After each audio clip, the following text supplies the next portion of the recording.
que você explicasse... tem o direito de pensar isso. Que bom. É que sabe qual é a diferença? Eu queria só que você explicasse por que é uma ditadura. Vamos comparar, né, com o período que o país viveu. De explicar. Não, vamos comparar. São 2 pontos aqui. Tá. O país viveu uma ditadura, ocorreu uma anistia ampla, geral e restrita, né, que o seu avô ali conduziu. Mas e essa anistia foi muito criticada, muito ironizada e muito debochada pelo Jair Bolsonaro durante toda a vida. Né? O Bolsonaro sempre foi crítico a esse acordo da anistia nos discursos que ele fez. Então, utilizar esse discurso da anistia para agora, e aí só colocando um outro contexto, né? Os presos que foram anistiados foram ali condenados por juntas militares. Agora é uma condenação por um processo democrático de ministros que, inclusive, vocês, né, o governo do Jair Bolsonaro colocou 2 ministros ali. Então, eu só estou colocando o contexto, não estou aqui dando opinião de um lado para o outro, eu só estou colocando o que a gente tem de provocação. Não, eu não estou dando opinião, eu quero ouvir a tua opinião. Assim, eu dou com o maior prazer. Qual é a sua pergunta? Fazer contraponto não é opinar, Paulo. Vamos aqui, né, colocar aqui as coisas do ponto de vista que vocês defendem, que é da liberdade de manifestação.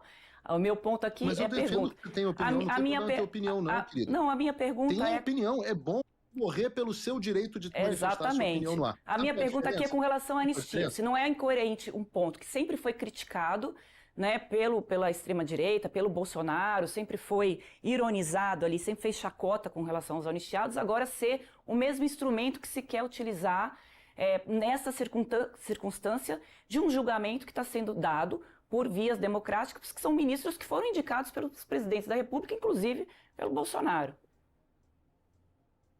Tá. Vamos lá. Eu acho, eu vou morrer pelo seu direito de ter a sua opinião. A diferença entre a sua opinião e a minha opinião, pois é que você talvez não tenha tanto apego assim à minha opinião. Vou te explicar por quê. Eu estou há 2 anos e 9 meses com todas as minhas redes sociais bloqueadas pelo ministro Alexandre de Moraes. Eu não posso começar uma live antes de sofrer um bloqueio automático pelo YouTube no Brasil, pelo ministro Alexandre de Moraes. Todas as minhas postagens das minhas redes sociais, tinham milhões de pessoas, foram bloqueadas pelo ministro Alexandre de Moraes. E eu não sou o único. Há vários outros jornalistas que passaram por esse mesmo problema. Então é importante que a gente tenha esse apego pela liberdade de expressão, inclusive para as pessoas que discordam da gente. Eu tenho. Eu certamente vou brigar para sempre que você possa dizer as suas coisas, dizer que o Brasil não é uma ditadura e a gente tem esse tipo de debate. A resposta à pergunta que você me fez especificamente eu não sei qual é a opinião do presidente Bolsonaro a respeito da anistia de 1979. Ele pode perfeitamente estar errado. Eu sei qual era a opinião do meu avô e sei qual é a minha opinião, eu posso responder por elas. Eu acho que a anistia de 1979 pacificou o Brasil por mais de 30 anos e foi extremamente bem sucedida. Eu acho que o caminho que a sociedade civil resolveu tomar depois disso tem a ver com a autodeterminação do povo brasileiro.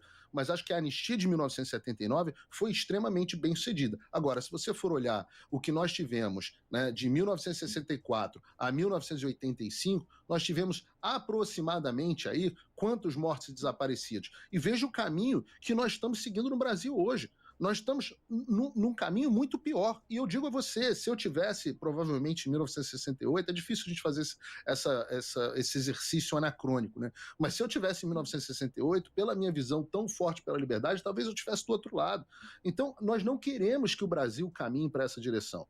Meu avô, quando se tornou presidente em 79, um dos primeiros atos dele foi a anistia. Entregou o Brasil para os civis de forma pacífica. E esse é o grande legado da minha família. Quando você vê uma parte enorme da população brasileira pedindo SOS e Forças Armadas, é uma tristeza pessoal para mim.